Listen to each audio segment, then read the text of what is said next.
Hello everyone. Today I am going to explain chapter number 4 of your English supplementary book It So Happened, which is The Treasure Within. Let's first understand the meaning of this title. The treasure means money or wealth. Now this title, The Treasure Within, does not refer to material wealth as we collect or live on it, but it means the treasure of hidden talent, the treasure of skills that you have within yourself. This chapter is basically an interview which is taken by Mrs. Bela Raja, who is an editor of the newsletter Sparsh, from the resource center of a very known school in Bangalore, the Valley School. Mrs. Bela Raja is interviewing Mr. Hafiz Contractor, the topmost architect. In this interview, Mr. Hafiz Contractor has spoken about his childhood days, how he behaved in the school, how he was just an average student, and then later on he developed his own skills and went into the field of architecture, where now he is looked upon with high respect. He has earned Padma Bhushan for himself and is the most popular architect of not just India but known worldwide too. But before I start with the explanation, let me just introduce to our superhero of our chapter, Mr. Hafiz Contractor.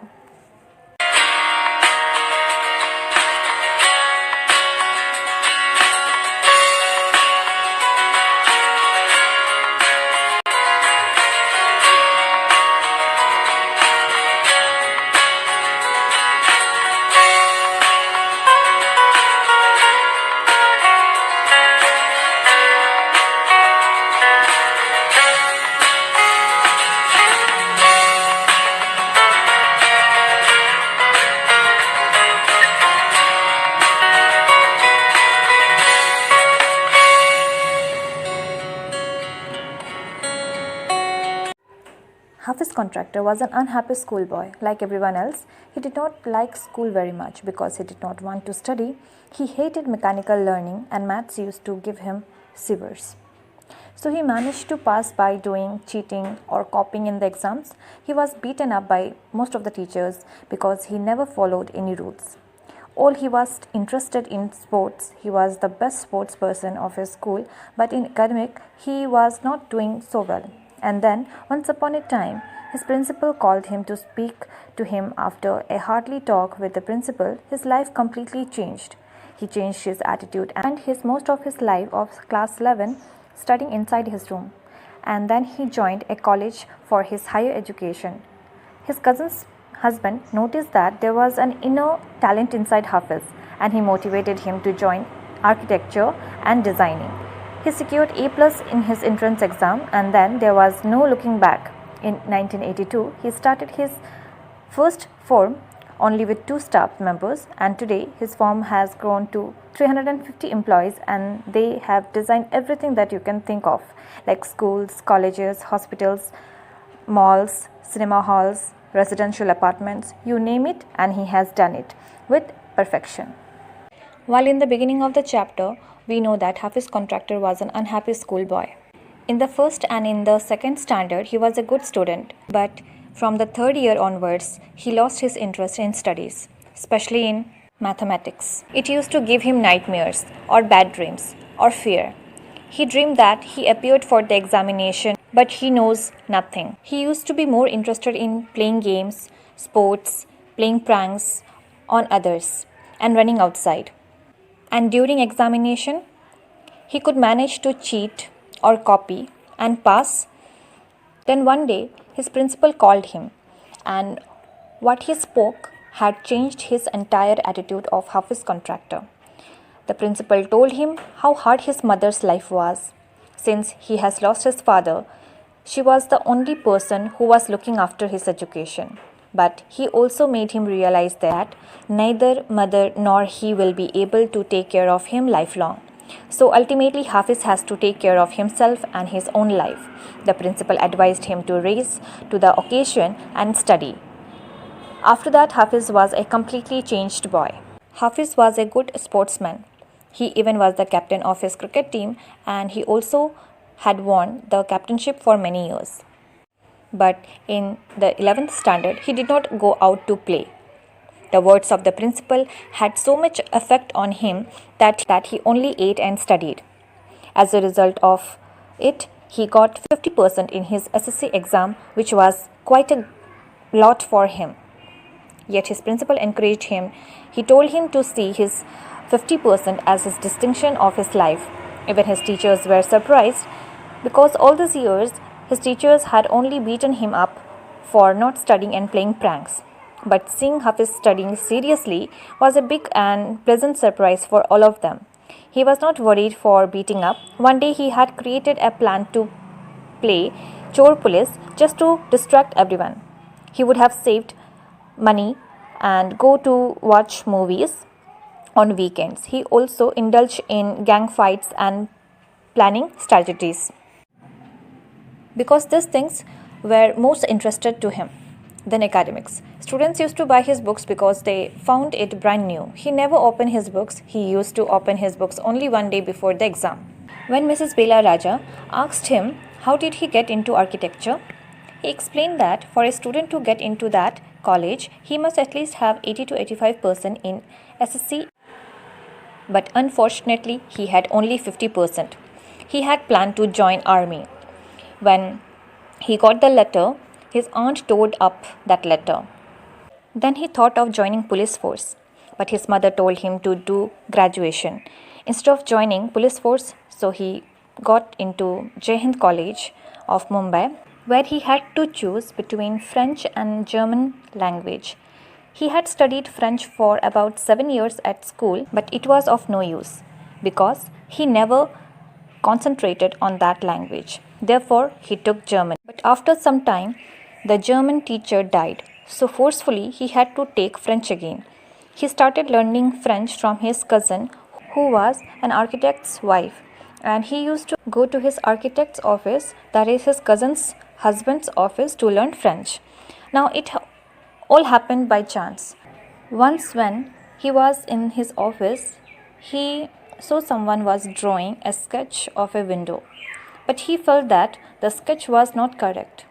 He pointed out the mistake, that the window would not open the way it should, and he was proven right. His cousin's husband, who was an architect, was surprised. He thought of testing this boy. He asked him to draw specific things, which he immediately drew. Then he asked him to draw a house, which also Hafiz drew perfectly. So the cousin's husband suggested him to drop his education and join architecture in the college. They meet the principal. The principal warned them that if he did not qualify the entrance exam, then he won't be able to take up the stream. Well, everyone surprised. He scored A+ in the entrance exam and he got admission in that stream. And he carried on with the architecture, and in every year he stood first in his class. After that, it was a cakewalk. It was an easy thing in his life, and he never looked back. That was the beginning of his success. Nobody taught him how to design. Nobody told him how to make sections. But whenever in school he used to play outside or play prank on others, he used to keep those visual things in mind, which helped him really. He is a visual learner. His style of learning was more on visual aspect rather than verbal or audio aspects. With his friend Prahim Duweja, he used to do competition for designing forts, guns and ammunitions. And both of them used to design in a way that they would be different from each other. When he was in the 2nd or 3rd standard, his teacher, Mrs. Gupta, had once told or suggested him to go for architecture because he was such a fine artist, and once when he became an architect, he went to meet that teacher to thank her. When Mrs. Bela Raja asked him that why didn't he like studies, Hafiz replied that he was very bad at language. Science and geography never interested him because whatever he studied, he did it just for the sake for it, because he felt that there was no application of mind here. Living in a boarding school was not easy for him. They used to live day-to-day life. There were many students. When Mrs. Bela Raja asked him that why didn't he like studies, Hafiz replied that he was very bad at language. Science and geography never interested him because whatever he studied, he did it just for the sake for it, because he felt that there was no application of mind here. Living in a boarding school was not easy for him. They used to live day-to-day life. There were many students who were intelligent, brilliant than him, but in the present time, he felt all those intelligent students are just doing nothing or doing ordinary jobs. They haven't shown their hidden talents or skills, and he feels that his boarding schools had made him smart because he started doing things on his own. He started handling life on his own. He started gaining experiences. Suppose he was in a class and it started to rain outside. He would more interest to how that rainwater can be stopped by making a dam. He was thinking on those lines that how much of the water would the dam contain, then things like that. So this mind or his mental capability were very different from any brilliant student of his class. He was not academically good, but he had that personality skills inside him, which could give him a different turn to his life. But he was very helpful. Whenever any child had lost his button of his shirt, he would carve a button out of chalk using a blade. When Mrs. Bela asked him in present time how does he decide what kind of structure would be given to the client, then he gave a very diplomatic answer. He said he looked at the client's face, his clothes, the manner in which he speaks, his pronunciation, the way he carries himself, and accordingly he decided to give a home to that person so that it would suit his lifestyle. He would sketch on the papers spontaneously and give the papers to the peoples who work in his office, and now he feels that this art is like mathematics. Now today for him, putting designs, psychology, sociology, constructions together are making a sketch out of it is like mathematics. So here now he understands the real meaning of mathematics. His interpretation of mathematics may be different from art, but he have gained it, taking from the subject he which really hated in the beginning now to the one he really loves. Now that was the Hafiz contractor's life.